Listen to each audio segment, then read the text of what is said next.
Aujourd'hui, nous n'allons pas faire une émission ordinaire comme on le fait d'habitude, où on reçoit des entrepreneurs et toutes sortes de personnes qui viennent et qui parlent de leur parcours.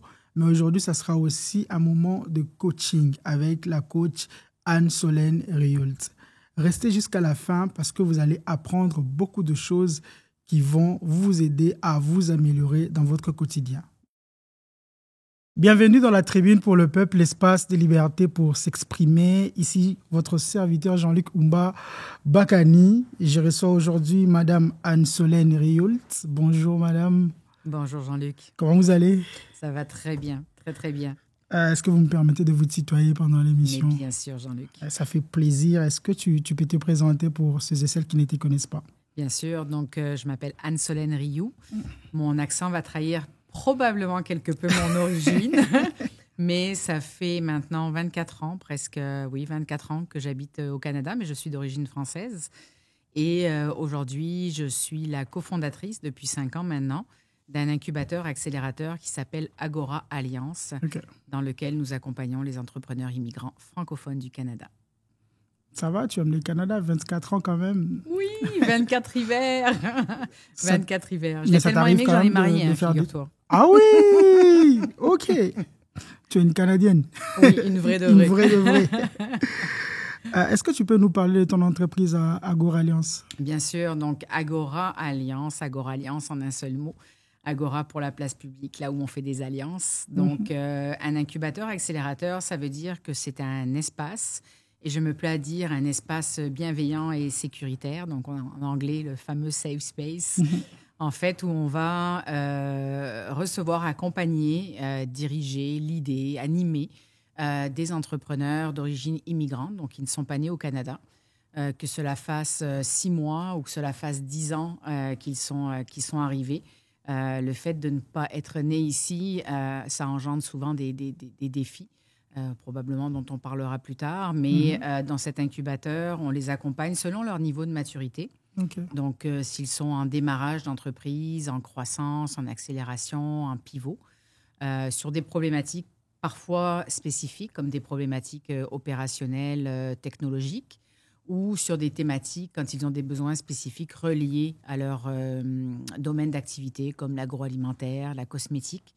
En fait, on met à leur service des experts, des entrepreneurs, que des entrepreneurs d'ailleurs. C'est vraiment par des entrepreneurs immigrants pour des entrepreneurs immigrants.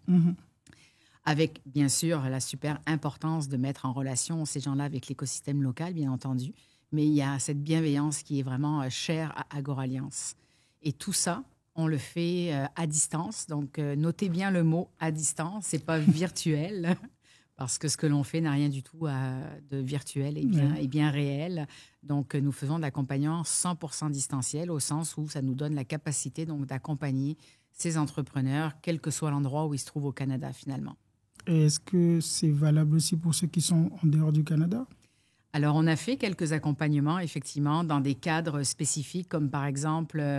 C'était le forum international de l'entrepreneuriat qui a eu lieu à Cotonou, je pense, il y a 2 ans. À l'époque, on ne pouvait pas se déplacer, comme vous le savez, aussi facilement qu'aujourd'hui. Donc, on avait été sollicité par le ministère des Relations internationales et de la francophonie à intervenir et à former donc, des entrepreneurs à l'art du pitch pour pouvoir, pendant ce forum, pitcher et avoir des prix pour éventuellement venir au Québec, éventuellement des bourses.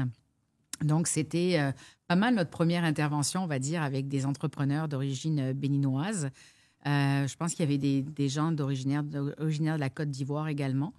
Au mois de novembre dernier, nous avons été invités, et cette fois-ci physiquement, en fait, nous avons contribué au 4e Forum sur l'entrepreneuriat à Dakar. Et nous nous sommes cette fois-ci déplacés, toujours dans la même optique de former ces jeunes au concours de pitch. Mais nous avons aussi fait une intervention sur un panel sur l'économie sociale. Parce que ce que j'ai oublié de mentionner dans la présentation de notre incubateur, c'est que nous sommes une coopérative de travailleurs. Et ça nous distingue de par notre modèle d'affaires, mais aussi la façon dont nous procédons dans les accompagnements et dans l'animation de nos parcours. C'est très intéressant. Alors, avant d'aller plus loin, de parler de Agora Alliance un peu plus en profondeur, moi, j'aimerais revenir sur ton parcours. C'est quoi ton parcours, Anne-Solène?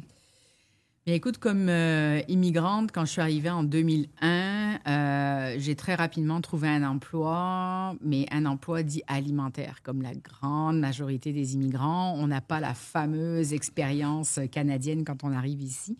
Donc, on peut trouver quand même relativement rapidement des emplois dits alimentaires, que ce soit dans un restaurant, commerce de détail. Moi, j'ai commencé dans un dépanneur. Bon, j'aurais pu commencer dans un dépanneur aussi. Sauf que j'ai eu la chance dans l'avion, et c'est vraiment une très, très belle histoire, cette petite histoire-là, c'est qu'en prenant l'avion pour venir m'installer ici, j'ai rencontré quelqu'un qui s'appelle Fabrice. Et cette personne-là, son conjoint, travaillait dans un magasin qui s'appelait à l'époque All Train Food, qui n'existe plus, qui a fusionné avec Ogilvy à Montréal. Et comme il travaillait dans ce magasin-là, je suis arrivée en 18 novembre 2001, donc juste avant les fêtes, donc la période où les magasins, bien sûr, embauchent pour avoir du personnel. Donc, j'ai pu commencer dans ce magasin-là, qui était un magasin quand même haut de gamme, de luxe, on va dire. Je travaillais dans une franchise Gucci. Après, j'ai travaillé chez Prada, bref. Tout ça pour dire que c'était un emploi alimentaire, mais quand même dans un bel environnement. Et je dirais que ce que je retire de cette expérience-là, c'était surtout la pratique de l'anglais. Parce que, veut pas, on est dans une province majoritairement francophone, mais ça reste qu'on est quand même dans un continent nord-américain. Et dans nord-américain, il y a américain et il y a anglais. Donc, j'étais très contente quand même d'avoir cette expérience où j'ai pu parfaire mon anglais qui, quand on arrive de France, n'est pas toujours fantastique, n'est-ce pas? Donc, c'était le bénéfice. Et là, j'ai eu différents emplois pendant des années. Centre d'appel, j'ai pas travaillé dans le centre d'appel, j'ai travaillé aux communications, j'ai travaillé dans les produits naturels, j'ai travaillé dans les produits homéopathiques. En fait, mon expertise de base, ma formation, mon éducation, on va dire, mon cursus scolaire, c'est tous les métiers de la communication et du marketing. Donc, j'ai simplement transféré mon expertise, on va dire, à chaque fois que j'ai changé d'entreprise. Et certaines personnes pourraient croire que je suis instable. Alors ça, c'est la mention, l'instabilité en France. Ici, on appelle ça la polyvalence. Donc, j'ai simplement, transféré mon expertise d'une entreprise à une autre parce que très rapidement, je fais le tour et très rapidement, je m'ennuie, en fait. Donc, produits naturels, produits homéopathiques, centre de télécom et cabinet d'avocats, où là, j'ai battu tous mes records ever de durabilité en entreprise. Tu as fait combien d'années là-bas? 7 ans! Oh, OK. Mais 7 ans parce que j'ai eu la chance de rentrer à un poste qui a été créé de toutes pièces, en fait, en collaboration avec ma supérieure, parce que j'ai eu la chance d'avoir une supérieure qui m'a donné la possibilité d'évoluer en écoutant, en fait, mes ambitions aussi. Et au bout de 7 ans, c'est simplement l'environnement que j'avais envie d'aller voir ailleurs, mais surtout, parce que les dernières années que j'étais dans le cabinet, je me suis aussi engagée bénévolement. En fait, très rapidement, quand je suis arrivée au Canada, j'ai fait du bénévolat d'affaires. On pourra peut-être s'en reparler dans une autre question, mais le bénévolat d'affaires, pour moi, ça m'a permis vraiment de rencontrer des gens super intéressants et notamment de m'intégrer dans des écosystèmes comme l'écosystème entrepreneurial. Donc, j'ai commencé à faire du bénévolat dans une fondation qui s'appelait à l'époque la Fondation Montréal Inc., qui a changé de nom depuis jusqu'à aujourd'hui, qui s'appelle Québec Tech, je pense, aujourd'hui. Je ne suis plus trop sûre, là. Ça a changé tellement de fois de nom. Et je faisais du bénévolat pour des entrepreneurs. Donc, je donnais des conseils bénévoles pour des entrepreneurs.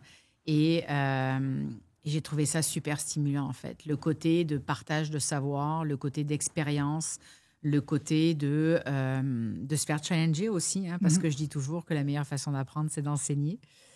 Et plus ça allait, et plus j'avais de bénévolat avec des entrepreneurs, et plus j'aimais ça, en fait. Tu réseautais également? Ouais, c'était une façon de réseauter, c'était une façon de créer toute cette culture générale autour de comment on fait de l'entrepreneuriat ici, les fameux codes culturels d'affaires qui sont super importants et qu'on intègre notamment dans l'Agora Alliance également. Ça m'a vraiment permis de grandir aussi humainement parlant avec tous les défis des humains que j'ai rencontrés. Bref, je n'ai que du positif à dire. Et à un moment donné, entre discuter peut-être avec des avocats que j'intéresse moins parce que je ne suis pas un département facturable, parce que ils ont autre chose à faire, et discuter avec des entrepreneurs qui, eux, ont les yeux qui brillent quand je leur parle, mon cœur a balancé. Et là, je suis passée dans le côté donc, de salarié à entrepreneuriat, tout en faisant quand même une transition, comme une grande majorité des entrepreneurs à travers le Canada, de passer de salarié à entrepreneur par là, une transaction de ce qu'on appelle le flexiprenariat. C'est quoi ça? C'est quoi ça? Donc, le flexiprenariat, comme son nom l'indique, c'est d'avoir une situation entrepreneuriale, mais hybride. Autrement dit, tu continues à avoir une activité salariée avec des revenus fixés, assurés, donc qui te donnent une certaine stabilité financière, et en parallèle, démarrer une activité entrepreneuriale. Donc, beaucoup de personnes font ça, évidemment, pour des raisons financières. Hein. Beaucoup d'entrepreneurs le conseillent également aujourd'hui. Ne pas laisser son emploi avant de commencer l'entrepreneuriat.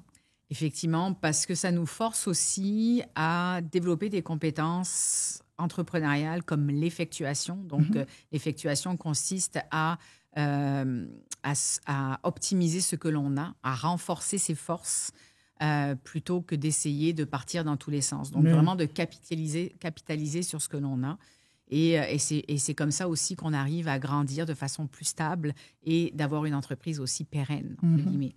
Parce que j'ai parlé du 80% de démarrage en flexiprenariat, mais il y a un autre chiffre que je cite souvent, malheureusement. Je dis malheureusement parce que j'ai hâte de plus l'entendre. C'est le fameux 70% des entreprises qui démarrent au Canada ferment avant 5 ans d'existence. Qui font faillite aussi. Pour un tas de raisons dont on pourrait reparler, mais...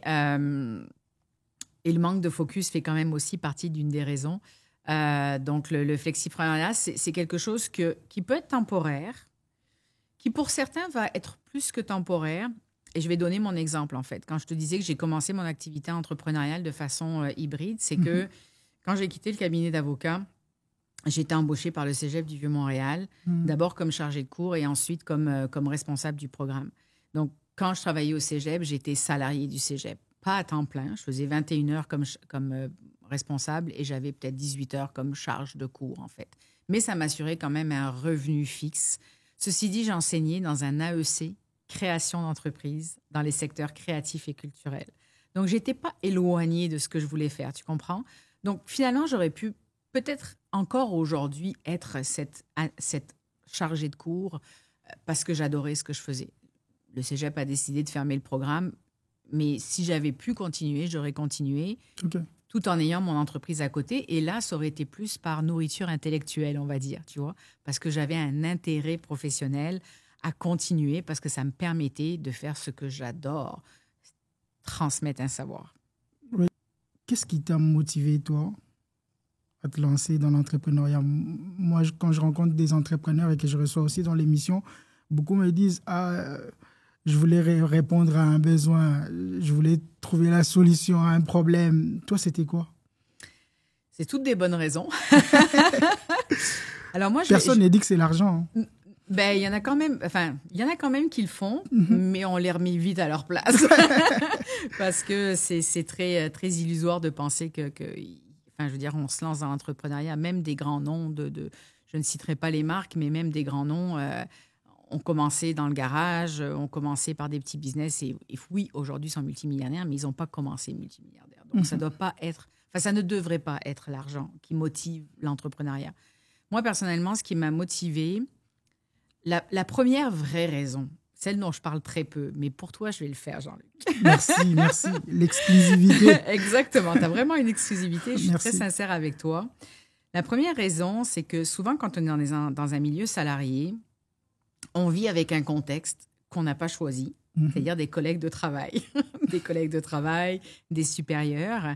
Et on doit parfois subir une incompétence, subir un comportement déplacé, subir des choses qu'on ne choisit pas en tant que salarié, en fait. Et moi, je me suis dit, me lancer en affaires, c'était pour moi l'opportunité d'être en total contrôle. Fausse idée, mais pour moi, c'était d'être en total contrôle de ce que j'allais faire. Okay. Autrement dit, s'il y avait quelque chose qui se passait mal, c'était ma faute à moi.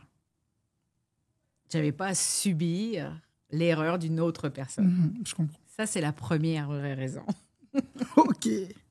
La deuxième, c'est d'avoir la liberté de gérer mon emploi du temps. D'accord. Mais surtout, ce que l'on dit à nos entrepreneurs, c'est que l'entrepreneuriat, c'est la liberté de choisir ses contraintes. Il y a une petite nuance. Exactement. Parce qu'il y en a beaucoup qui disent « je vais me lancer pour être libre » et qui se rendent compte qu'ils sont contraints dans ce qu'ils font. Donc, l'entrepreneuriat, je le répète, c'est la liberté de choisir ses contraintes. OK. Donc, c'est la deuxième raison pour laquelle je me suis personnellement, moi, lancée en entrepreneuriat. Quand tu as commencé, sûrement, c'était ta première expérience en entrepreneuriat, Agora Alliance? Non. J'ai commencé avec une entreprise. En fait, j'ai eu plusieurs noms d'entreprises. Okay. Ma toute première entreprise s'appelait Multifonctionnel, que je suis. Et là, je pense que j'avais très bien choisi le nom parce que j'avais un peu de difficulté à cadrer un peu une offre de service, on va dire. Okay. Donc, c'était autant de l'organisation d'événements que de la création de centres de table pour des mariages. Ça faisait affaire un peu à plusieurs compétences qui n'étaient pas forcément mes compétences de base, on va dire, scolaires, et plus des intérêts pour les arts manuels, la rencontre avec des gens, des choses comme ça. Et avec le temps, en fait, je parlais de mon cursus qui était plus marketing et communication. Et en fait, le cabinet d'avocat m'a permis aussi de développer une autre compétence. By the way, même si j'ai changé d'entreprise toutes les 2 ans et demi, j'ai adoré tous les emplois que j'ai faits et j'ai énormément appris de tous les emplois que j'ai faits. C'est surtout ça qu'il faut retenir. Mais le cabinet d'avocat m'a permis de développer une compétence de développement d'affaires. C'est-à-dire avoir cette capacité de cerner les besoins. Tu parlais tout à l'heure de répondre à un besoin. Il faut les cerner avant de pouvoir y répondre.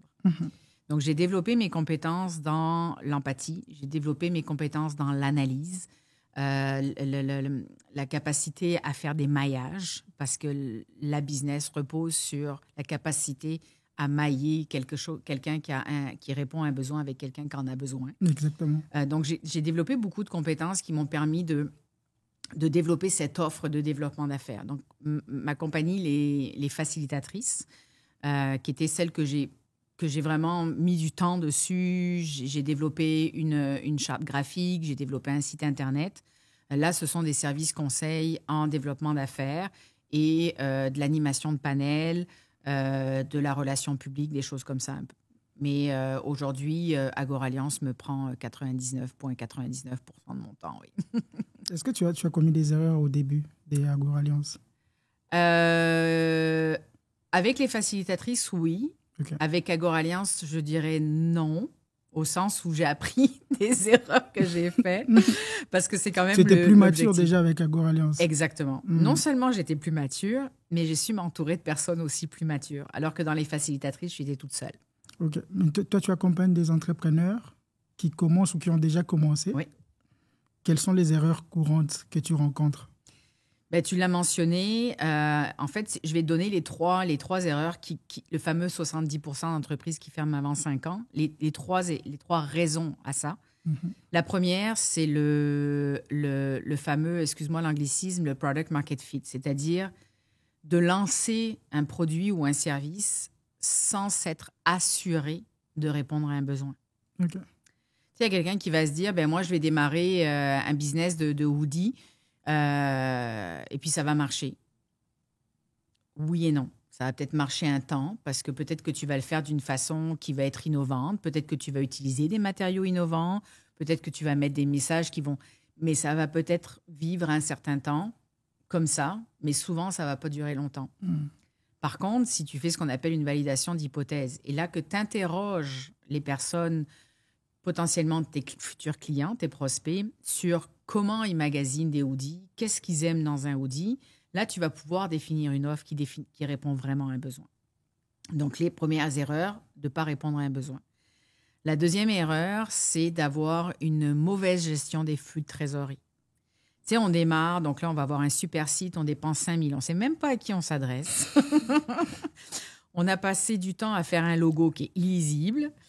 Donc, on fait beaucoup de dépenses. Enfin, il y a beaucoup de gens qui font beaucoup de dépenses, malheureusement, et qui se rendent compte très rapidement que ça ne correspond pas à la clientèle qu'ils ciblent, que le fameux UX, donc le design d'utilisation du logiciel, de l'application est mal fait, que leur panier ne fonctionne pas, etc., etc. Donc, tout ça, pendant ce temps-là, ça te coûte beaucoup d'argent.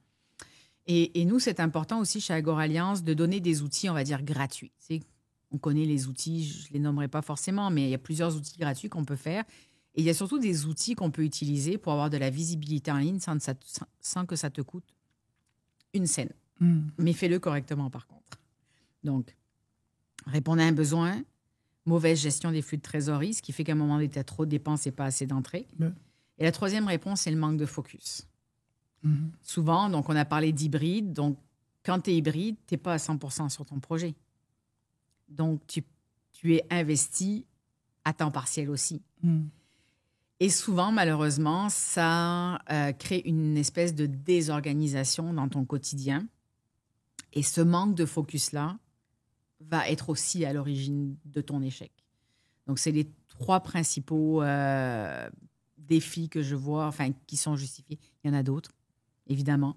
Ne pas savoir s'organiser, ne pas savoir déléguer, faire de la procrastination, c'est-à-dire de faire, mettons, du montage visuel pendant 3 heures parce que c'est super sympa de jouer dans une application, mais pendant ce temps-là, tu n'es pas en train de faire des call pour appeler tes clients, tu n'es pas en train d'améliorer ton offre de service, etc. Donc, il y a un tas d'autres défis, bien entendu, mais je t'ai nommé les trois majeurs. Quand on commence une entreprise, sur quel domaine il faut le plus dépenser son énergie ou son argent, là? La validation. En fait, il n'y a pas d'argent. En fait, dans la validation d'hypothèse, tu ne dépenses pas d'argent et c'est ce qui va te rapporter le plus d'argent. C'est-à-dire que dans ton processus de validation, je vais reprendre l'exemple du hoodie. Tu dis, je veux faire des hoodies jaunes. Donc là, tu vas dire à qui je veux m'adresser. C'est qui je veux qui achète ces hoodies-là. Tu vas dire des hommes, mettons, de 35 ans, qui ont une vie active, qui sont sportives, etc. Donc, tu vas comme créer, on va dire, en utilisant la posture de journaliste, par exemple. Il y a plusieurs postures qu'on peut utiliser pour la validation des hypothèses. Mais si j'utilise la posture de journaliste, je vais dire, OK, donc je vais interroger des hommes de 35 ans sportifs et actifs pour savoir si ça répond à un besoin de créer des hoodies jaunes. Donc là, je vais créer mon questionnaire, mais je ne pose pas de questions du genre « Est-ce que tu aimes les hoodies jaunes ?» 1, parce que c'est une question fermée, et 2, parce que je lui dis déjà ce que j'ai à vendre. Si c'est quelqu'un que tu connais, il va te dire oui parce qu'il ne veut pas te blesser. Mais ça ne va pas t'aider dans ta validation d'hypothèse. Donc toi, ce que tu vas faire, tu vas plutôt poser des questions comme « Quels sont les vêtements que tu as l'habitude de porter ?» C'est des questions toujours ouvertes. Puis après, tu vas poser la question, c'est quoi les couleurs que tu achètes d'habitude? Si tout le monde te répond rouge, l'idée de faire un hoodie jaune, elle est à l'eau. Tu vois ce que je veux dire? Donc ça, c'est un petit exemple pour illustrer l'importance de la validation des hypothèses. Et ça, c'est là où tu dois passer le plus de temps. On a un programme d'accompagnement qui s'appelle « Go to Market » de l'idée à la première vente. Ça dure 4 mois. C'est 75 heures. Il y a un tiers du programme consacré à la validation des hypothèses, à la création de la proposition de valeur, qui est super importante aussi, parce que des fabricants de hoodies, il y en a plein. Mais si toi, Jean-Luc, tu fabriques des hoodies avec du cuir de feuilles d'aloe vera, si tu les fais faire par un organisme caritatif, si tu redonnes 10% de tes ventes, etc., c'est des facteurs différenciateurs. Donc, tout le travail qu'il y a autour de ça, malgré le fait qu'il y ait quand même une très grande compétition au niveau des fabricants de hoodies, on va travailler avec toi là-dessus et c'est ce qui va faire que tu vas te différencier. Cette partie-là, je le répète, c'est un tiers du programme.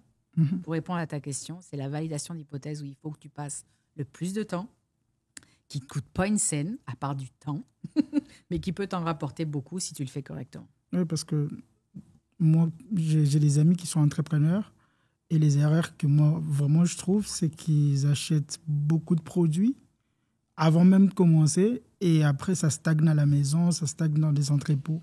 C'est la grande majorité parce que tu dis, OK, parce que j'ai une amie qui m'a demandé un bandana jaune pour ses cheveux, je vais faire venir 50 bandanas de chez moi, par exemple. Oui, mais c'est pas parce que tu as une amie qui a aimé ton bandana jaune que toutes les femmes dans la même catégorie que ton amie vont aimer les bandanas jaunes. Donc, effectivement, c'est le gros... En fait, il commence à... Dans l'entrepreneuriat, il y a une phrase qu'on dit souvent aussi. Ce qui est important, c'est de faire les bonnes choses. Après, tu les feras bien. Mais au départ, il faut faire les bonnes choses. Il ne faut pas mettre la charrue avant les bœufs, comme on dit.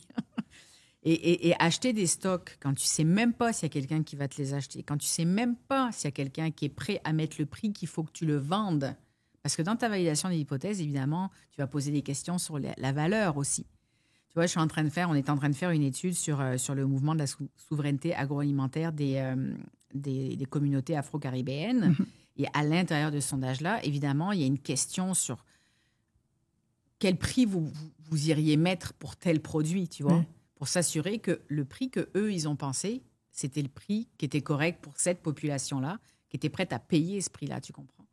Donc, faire venir des stocks sans savoir si tu as la clientèle, mais qu'elle est prête à payer le prix qu'il faut que tu le payes pour que ça soit rentable pour toi, ben pour moi, ça va être un échec. Mais si un entrepreneur comme ça vient dans Agor'Alliance, qu'est-ce que tu lui dis? Il a déjà un stock, mais il n'arrive pas à vendre.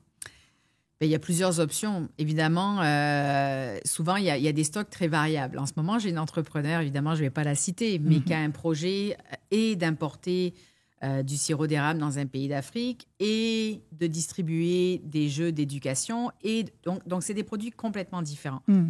Tu ne peux pas avoir un site Internet avec tous ces produits-là parce que ça ne s'adresse pas à la même cible, ça ne s'adresse pas aux mêmes acheteurs, etc., etc. Donc déjà, de voir si dans tous ces produits-là, il y a possibilité de faire une catégorisation qui nous permettrait éventuellement de faire un focus niché.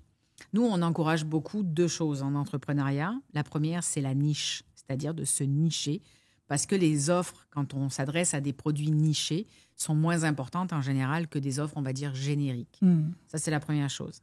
La deuxième chose, il y a beaucoup de personnes qui font du commerce en ligne ou du commerce en boutique et qui doivent donc faire de la commercialisation en ce qu'on appelle B2C, Business to Customer, c'est-à-dire d'un commerce vers un individu. Oui.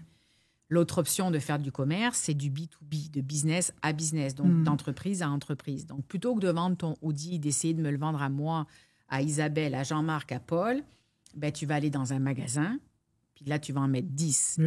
Donc, tu fais une livraison de 10 et c'est le magasin qui va les vendre à 10. Donc, ton effort commercial est sur une personne. Je ne dis pas que c'est plus facile, mais en général, c'est plus rentable d'être en B2B. Donc, c'est ce que je lui encouragerais. Nicher ses produits, aller vers le B2B. Et peut-être qu'on irait dans une formule de liquidation, entre guillemets, tu vois, au moins pour repartir à zéro. Peut-être qu'on irait trouver des options de partenariat. Mettons que ton ami, il vend des ceintures, on en a un autre qui vend des pantalons. On va dire, faites du cross-selling, de la vente croisée, des associations, de la co-entreprise. On va trouver en fait des choses, encore une fois, en respectant qui il est ou qui elle est. Ça, c'est super important. Et de trouver des façons de mailler, parce que je parlais de maillage tout à l'heure entre acheteurs et vendeurs, mais il y a du maillage aussi pour faire de la coopétition, travailler entre compétiteurs, pour essayer justement de s'entraider avec des produits qui sont peut-être restés sur les tablettes ou des choses comme ça. Mais il y a aussi les entrepreneurs migrants, ils sont nombreux, mais aussi ces petits excusez-moi les termes, ces petits entrepreneurs qui viennent de commencer et qui vendent de petits produits ou qui font de petits services. Ils ne sont pas forcément, je dirais, corrects sur le plan légal. Là, ils n'ont pas des documents. Comment tu fais pour les accompagner? Est-ce que tu les incites à d'abord être légal et... Oui. C'est vrai que au Québec, contrairement à d'autres pays, par exemple, je te citais tout à l'heure le Sénégal, parce que on a eu quelques chiffres quand même. Hein. Le Sénégal, on parle de 80% d'économie informelle. Donc, c'est plutôt celle dont tu parles, qui n'est pas l'économie du Québec ou du Canada. On n'est pas du tout dans ces statistiques-là ici. En fait, avoir une entreprise ici formelle, ça reste que c'est très simple. Mais c'est extrêmement simple. En fait, il y a différents statuts selon le nombre de personnes, selon les risques que tu as à prendre. Je ne passerai pas à travers tous les statuts juridiques, mais en gros, tu as la possibilité d'être un travailleur autonome, donc entreprise individuelle. Tu as la possibilité d'être une entreprise par action, donc une entreprise incorporée, une coopérative comme nous, un organisme à but non lucratif. Il y a plusieurs statuts. Le choix du statut, moi, j'encourage les gens à faire un exercice, ça s'appelle la boussole entrepreneuriale. C'est en ligne, c'est gratuit. Et en fait, tu réponds en toute franchise à un certain nombre de questions. Et à la fin, l'outil va te dire quel est le modèle juridique qui est le plus approprié par rapport à qui tu es et ce que tu fais. Donc, je dirais, commence par ça pour identifier quel modèle d'entreprise tu devrais être. Ensuite, au Québec, comme ailleurs dans les autres provinces, il y a des organismes. Au Québec, c'est le registre des entreprises. Ça coûte, je ne me souviens plus, mais en tout cas moins de 50 $ pour t'enregistrer officiellement et avoir un numéro d'entreprise. Une fois que tu as un numéro d'entreprise, jusqu'à ce que tu fasses 30 000 $ de revenus, tu n'es pas obligé de t'inscrire aux taxes. C'est-à-dire que tu peux vendre tes produits sans mettre de taxes dessus. Donc, si tu vends 50 $, la personne paye 50 $. Quand tu fais ta déclaration de revenus, même si tu es un salarié, à la fin de l'année pour tes impôts, tu as une ligne pour ton revenu salarié, puis tu as une autre ligne où c'est marqué « Autres revenus » et c'est là que tu vas mettre l'addition de tout ce que tu as vendu pendant ton année. Donc, c'est facile d'être très rapidement une entreprise reconnue et officielle. Après, de demander les taxes, moi, je les ai demandées avant même le 30 000, juste parce que parfois, je travaillais avec des organismes qui ont tout intérêt à récupérer leurs taxes aussi. Donc, si moi, je ne charge pas de taxes, ils ne peuvent pas récupérer les taxes, entre guillemets, tu comprends? Parce que c'est un service d'équilibre, les taxes au Québec, entre les taxes de ce que j'achète et les taxes de ce que je vends. Et c'est l'équilibre entre les deux qui fait que je paye des taxes au trimestre.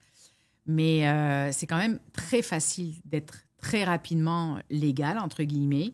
Une entreprise individuelle, tu peux la nommer de ton prénom et de ton nom de famille et tu peux lui donner un nom usuel comme les facilitatrices.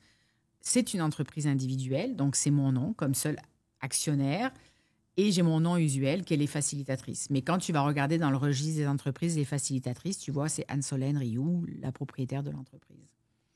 Donc, j'ai une entreprise individuelle et facilitatrice. Je suis salariée de l'Agora Alliance.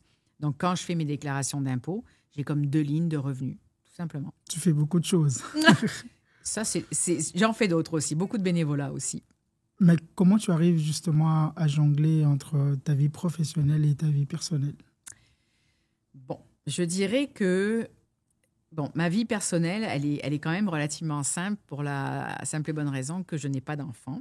Okay. Donc, je suis avec un mari extraordinaire depuis 24 ans qui comprend mon activité professionnelle. Il sait que ça prend, comme par exemple cette semaine, j'ai été absente 3 soirs de la semaine.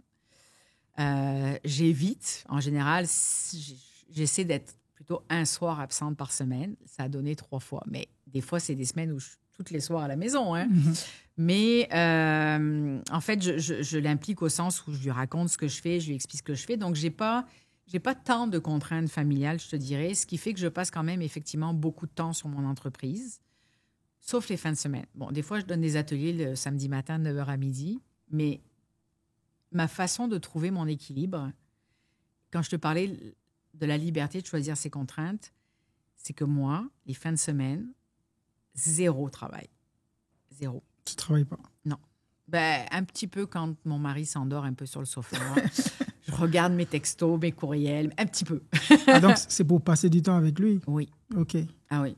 Et puis, c'est d'un accord aussi. Tu vois, je pense que Puis, je parle pas d'équilibre, en fait. Je vais reprendre la mention d'une femme que j'aime beaucoup, Chama Rosidor, qui est la présidente du groupe des femmes de foi en affaires. Je ne sais pas si tu la connais, Chama Rosidor. Et elle disait, justement, pour éviter d'être déçue par l'incapacité à atteindre cet équilibre, elle préfère parler d'harmonie. Et j'adore, en fait, cette explication-là, parce que c'est plutôt la recherche de l'harmonie dans ce que je fais que d'un équilibre, en fait. Okay. Mais aussi de se dire, je te dirais que les premières années, j'avais tendance à travailler jusqu'à 8 heures le soir. Puis là, j'ai commencé à baisser. Et j'essaye aussi de baisser quand j'entends la porte qui s'ouvre le soir, quand mon mari rentre. J'ai OK, je vais fermer l'ordinateur.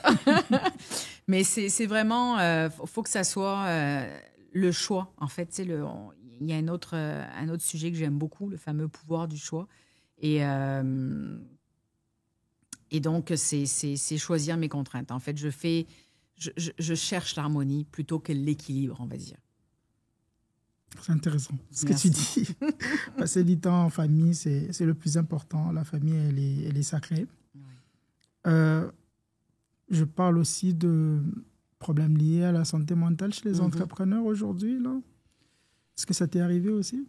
Tu l'as vécu? Même... Je l'ai frôlé. OK. Je pense que je l'ai frôlé. Honnêtement, j'ai pas eu besoin de me médicamenter. J'ai pas ressenti le besoin, en tout cas assez fort, pour aller jusqu'à la consultation ou quoi que ce soit. Par contre, j'ai fait appel à l'hypnothérapie. Parce que je cherchais une solution à ce moment-là. Je suis quelqu'un qui apprécie pas forcément qui n'a pas envie de prendre des médicaments, déjà, naturellement. J'en prends aucun. J'en prends aucun. Les seuls médicaments que je prends viennent de la terre, en l'occurrence. Donc, j'évite tout ce qui est médicaments, chimie, etc. Donc, j'essaie de trouver une solution, en fait, pour m'éviter de prendre des médicaments. Et j'ai découvert l'hypnothérapie grâce à la 3e cofondatrice d'Agora Alliance. Et ça a été très bénéfique. En fait, je l'ai frôlé, cette chute, je te dirais, un cumul de mauvaises nouvelles qui n'étaient pas forcément reliées à l'entreprise. C'est juste que quand tu rajoutes par-dessus, ben, tu coules. Donc, c'est plus un cumul de choses qui ont fait que j'ai frôlé, on va dire. J'ai frôlé la chute. Mais malheureusement, ben, j'ai croisé beaucoup d'entrepreneurs qui ont fait de la dépression, qui ont dû s'arrêter. La dernière fois qu'on s'est vus tous les deux, c'est un sujet qui a été abordé aussi. Oui, faire des pauses. Oui, faire des pauses.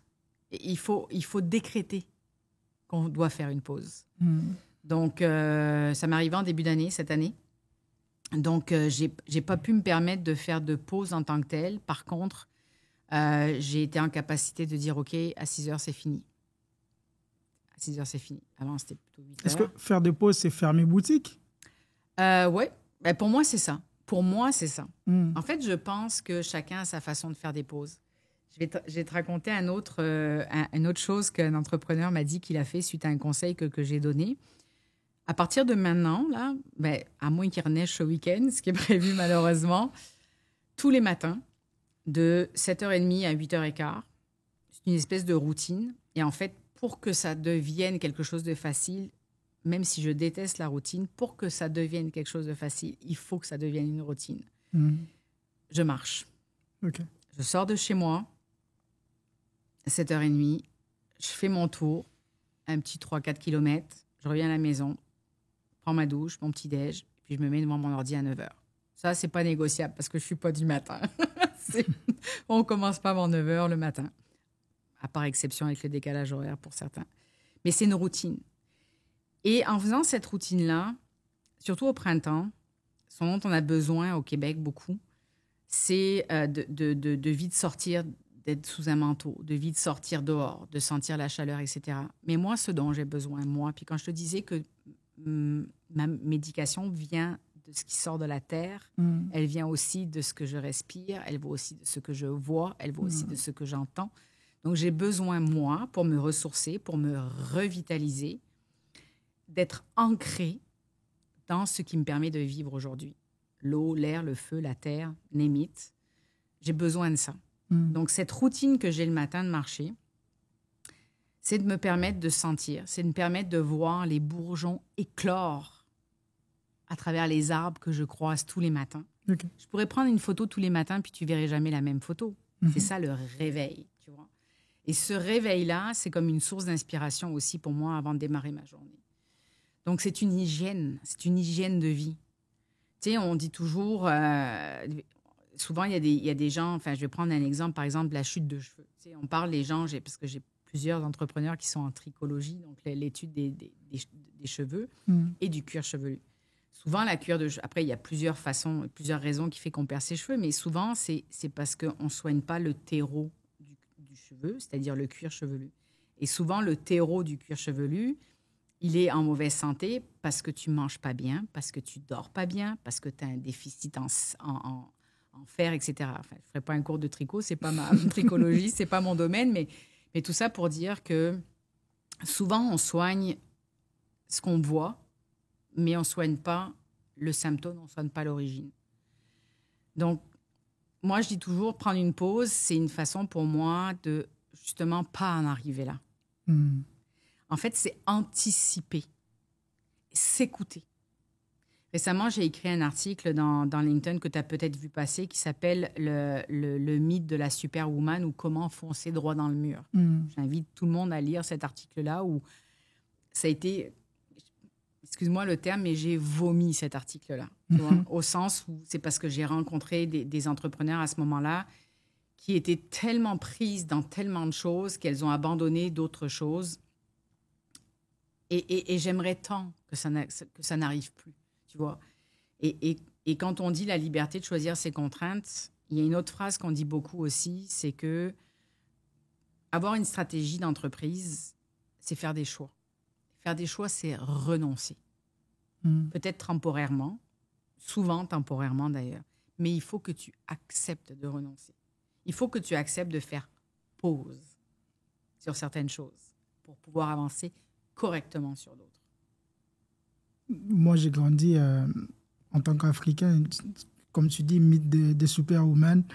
Nos mamans, c'est des superwoman. Nous, on les considère comme ça parce qu'elles font beaucoup de choses en même temps. Toi, tu n'es pas d'accord avec ça? Le problème de leur mettre ce mot-là, ça leur impose à ces femmes-là à l'être, à vouloir l'être une superwoman. Mais ce n'est qu'un être humain.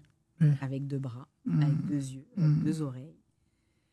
Donc, c'est comme si le fait que tu m'appelles une superwoman, ben pas moi, parce que je suis pas maman, là, mais le fait que tu m'appelles une superwoman, ça me donne de la pression en plus. OK. Moi, c'est pas un compliment, tu comprends? En tant que femme, en fait, pour moi, c'est pas un compliment. Parce que même si j'ai une versatilité, même si j'ai une polyvalence, même si j'ai une capacité de passer du coq à l'âne, c'est pas forcément une qualité favorable. Okay. Parce que les neurosciences ont démontré, il y a une femme que j'adore, que j'aime beaucoup, elle s'appelle Sonia Lupien, c'est une spécialiste en neurosciences. Elle a démontré très facilement dans un exercice que vous pouvez retrouver sur YouTube.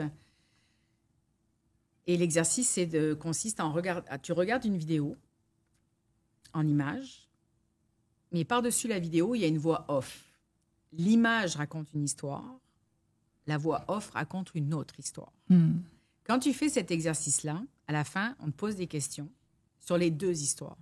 Et tu vas te rendre compte que ton cerveau n'a eu la capacité que de retenir l'un ou l'autre. C'est ton choix. Soit tu as décidé de focus sur l'image, soit tu as décidé de focus sur le son.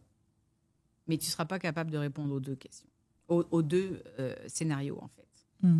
Et qu'on soit un homme ou une femme, by the way. On dit tout le temps multitask, les femmes et pas multitask les hommes, c'est pas vrai. En fait, on a le même cerveau. C'est juste que vous choisissez là où vous avez envie de faire plusieurs choses en même temps.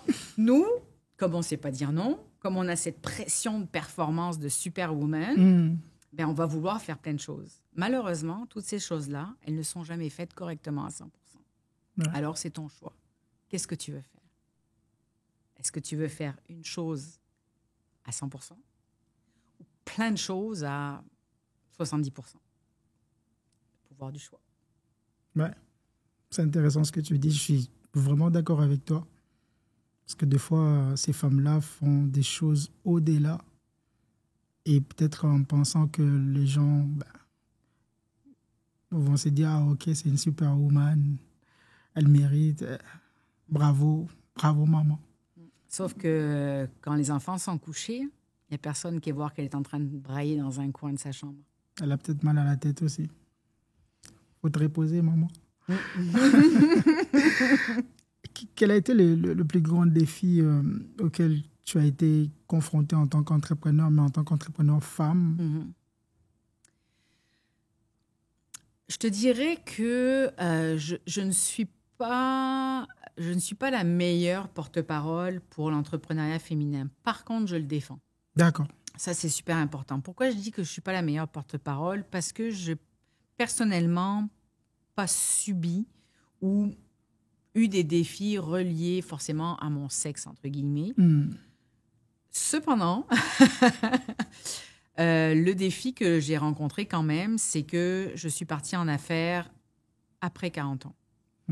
Et quand tu connais l'écosystème entrepreneurial, il y a énormément d'offres jusqu'à 35 ans. Après 35 ans, ça réduit considérablement. Donc, moi, je suis partie en affaires à 44 ans. Et je me suis rendu compte à ce moment-là que, effectivement, tout ce qui était disponible en termes de bourses, de concours, d'applications, etc., c'était du 18-35, mettons.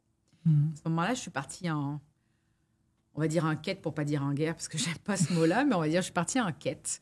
J'ai lancé une pétition pour l'anti-agisme des bourses aux entrepreneurs. Cette pétition, je pense qu'elle est encore en ligne. Je pense que je suis à 3000 signatures à peu près. J'ai eu la chance à ce moment-là de rencontrer celui qui était le ministre des Finances et qui s'occupait de la... À l'époque, il y avait une bourse pour les entrepreneurs, M. Fitzgibbon. Je l'ai rencontré dans son bureau un vendredi soir, puis je lui ai posé la question, pourquoi pourquoi cette bourse est limitée aux 18-35 ans?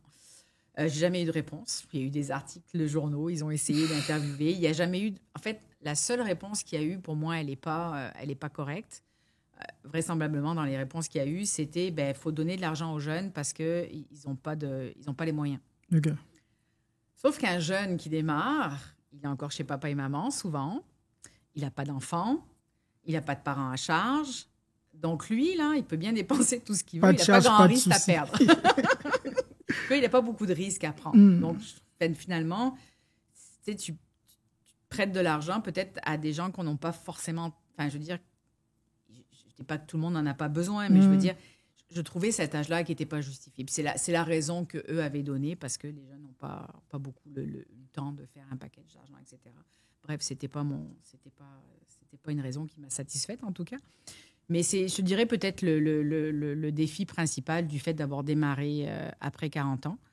Ceci dit, encore récemment, lors d'une petite capsule vidéo sur la page LinkedIn de Claude, qui est un espace de coworking à Montréal, j'ai été interrogée justement sur avantages et inconvénients de partir en affaires après 40 ans. Puis, en fait, il y a quand même un gros avantage quand tu pars après 40 ans. C'est quoi?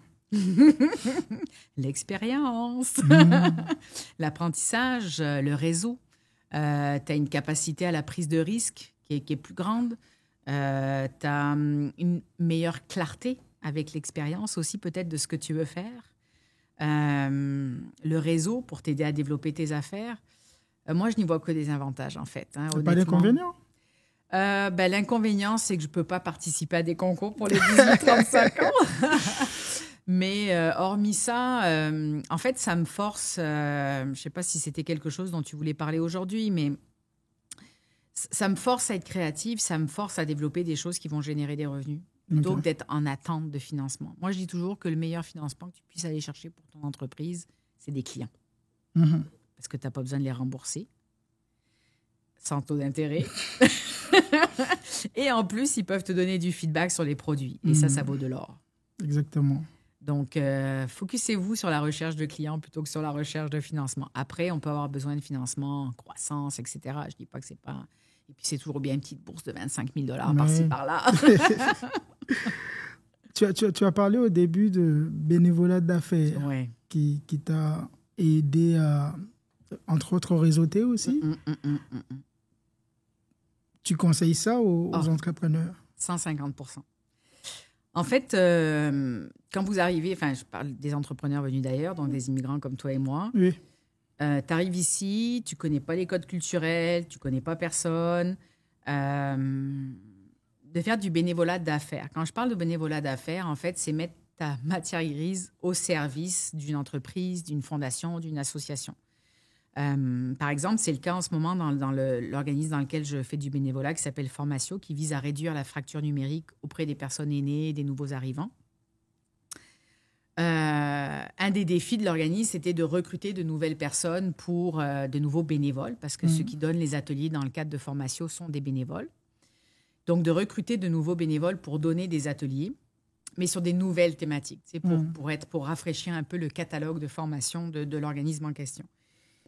Et donc là, j'ai recommandé à Formatio de faire des annonces dans Facebook, de faire des annonces dans des sites où il y a des... En fait, ça s'appelait avant Bénévole d'affaires même. Hein, le site Internet, ça a changé maintenant de nom. Mais tu peux mettre ton CV. En fait, tu peux dire dans quoi tu veux travailler. Donc, est-ce que je veux travailler dans un environnement d'enfants? Est-ce que je veux faire quelque chose manuel ou est-ce que je veux faire quelque chose d'intellectuel, etc., etc. Donc là, tu dessines un peu ton profil et là, ça te propose justement des organismes divers et variés. Moi, j'ai fait du bénévolat d'affaires avec la Fondation Monéralique, avec Habitat pour l'Humanité, avec Dress for Success, l'étoffe du succès, etc. J'ai fait du bénévolat dans plein d'associations comme ça. Quand tu fais du bénévolat, c'est quand même l'occasion de développer une expertise et d'avoir de l'expérience. Parce que c'est pas parce que tu n'es pas payé que tu fais pas quelque chose qui a de l'intérêt pour quelqu'un d'autre. Donc, pour moi, c'est une façon de forger ton expérience quelque part. Donc, et puis, sur ton CV, en tant que nouvel arrivant, je t'encourage fortement à mettre cette expérience bénévole dans ta section expérience. Oui. Parce que c'est super important. La deuxième chose, dans l'intérêt de faire du bénévolat d'affaires, c'est que tu vas rencontrer des gens. Tu vas rencontrer des gens qui, tout comme toi, ont une volonté de faire la différence dans la vie des bénéficiaires de ces fondations-là. Et ça veut dire que vous allez avoir cette espèce de fil rouge conducteur qui va développer des amitiés entre vous. Ces amitiés-là, qui ont été créées pendant ce bénévolat d'affaires, je te promets qu'elles vont durer tout le reste de ta vie au Québec. Dans toutes les interventions que j'ai faites en bénévolat d'affaires, je suis restée en contact avec une personne. Puis toutes ces personnes-là, elles sont dans des milieux complètement différents. Il y en a même une qui est maintenant à New York.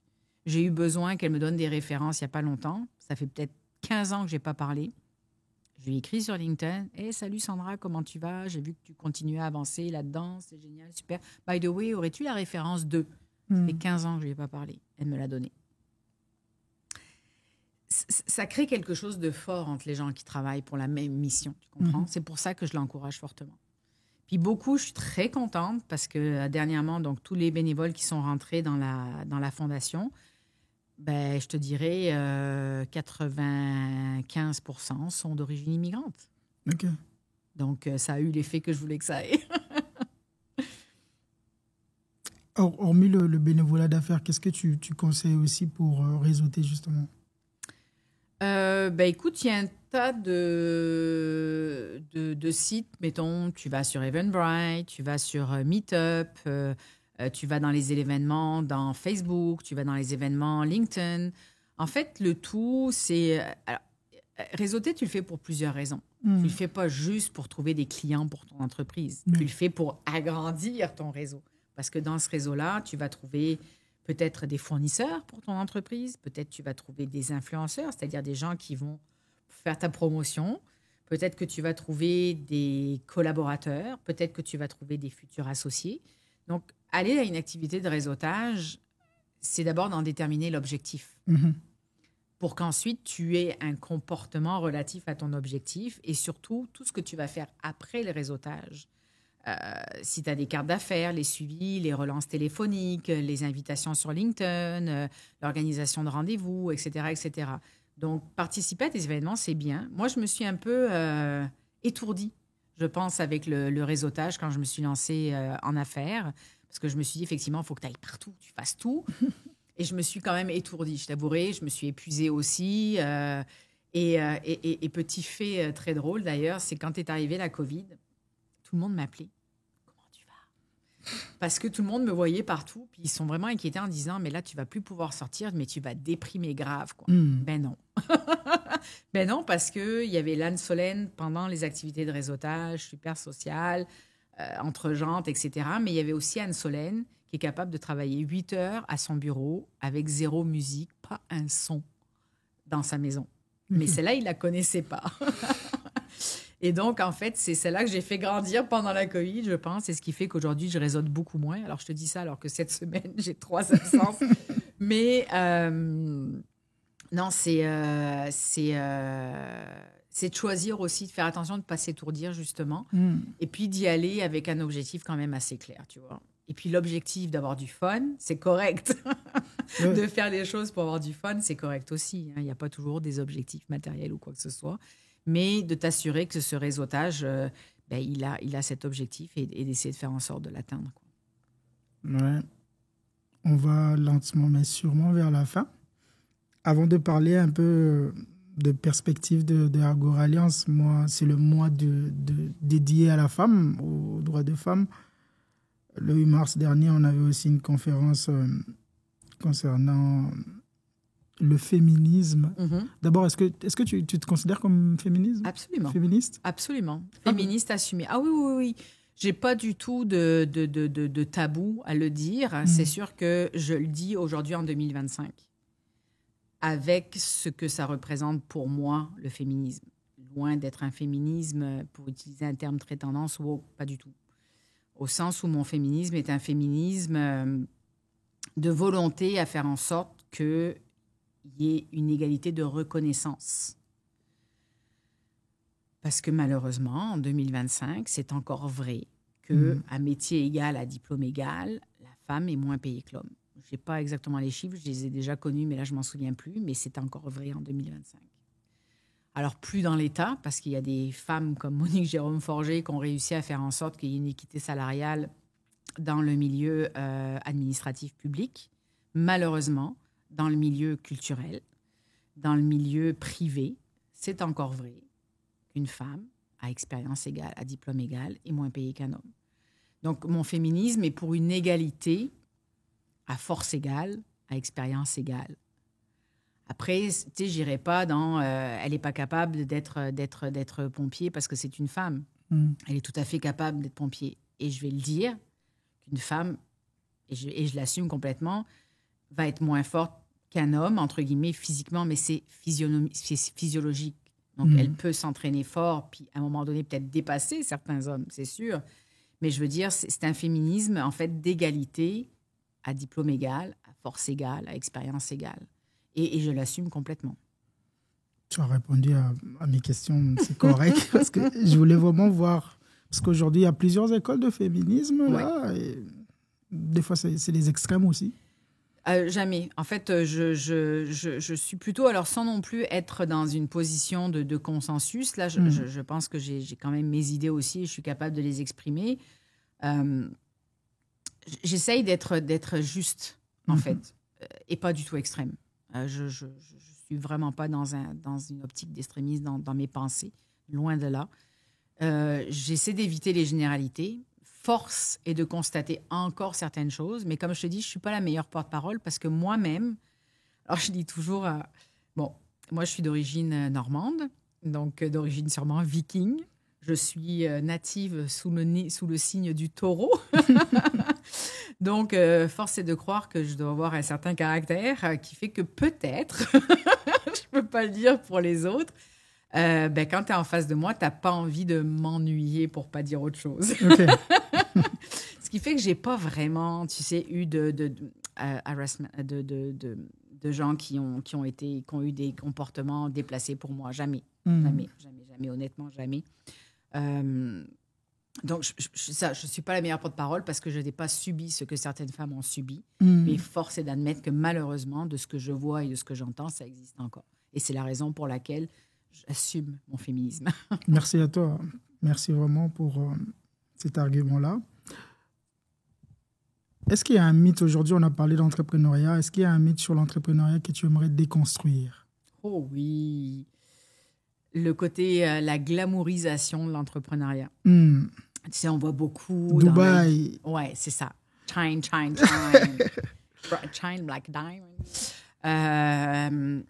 C'est pas glamour, l'entrepreneuriat. Il y a quelqu'un qui a écrit un livre, ça s'appelle « L'entrepreneuriat, c'est difficile, point ». Et puis c'est écrit, point. C'est fort quand même. Ouais. L'entrepreneuriat, c'est difficile, point. C'est pas glamour parce que même si tu vois, tu sais, on parlait tout à l'heure des mamans, si tu vois l'entrepreneur, tout va bien, etc., il va pas te faire voir forcément celui qui, après avoir fait est en train de brailler en petite boule dans son coin parce que le était fake total, parce qu'il était devant un micro ou devant une caméra, tu vois. C'est pas glamour parce que ceux qui aujourd'hui montrent une image glamour ont énormément travaillé. Il y a une émission sur des femmes à succès, là, récemment. Moi, je la regarde pas, mais je les admire, ces femmes-là, parce qu'elles ont fait un travail extraordinaire pour arriver jusque-là. Je les critiquerai jamais. Je les admire beaucoup. Donc, et si elles sont capables aujourd'hui d'avoir cet aspect glamour, entre guillemets, c'est qu'il y a eu un énorme travail derrière. Qu'aujourd'hui, elles peuvent se permettre d'être ça. Mais j'aimerais qu'on parle de l'entrepreneuriat pour les vraies affaires. On peut avoir énormément de plaisir, comme on peut avoir énormément d'échecs, comme on peut avoir énormément de problèmes, justement, de santé mentale dus à ça. Donc, c'est le mythe de entreprendre, c'est glamour. Ouais. OK. Ben moi, je suis content de t'avoir reçu. Merci. À travers Agora Alliance, quel impact tu souhaites aujourd'hui laisser à travers ton entreprise?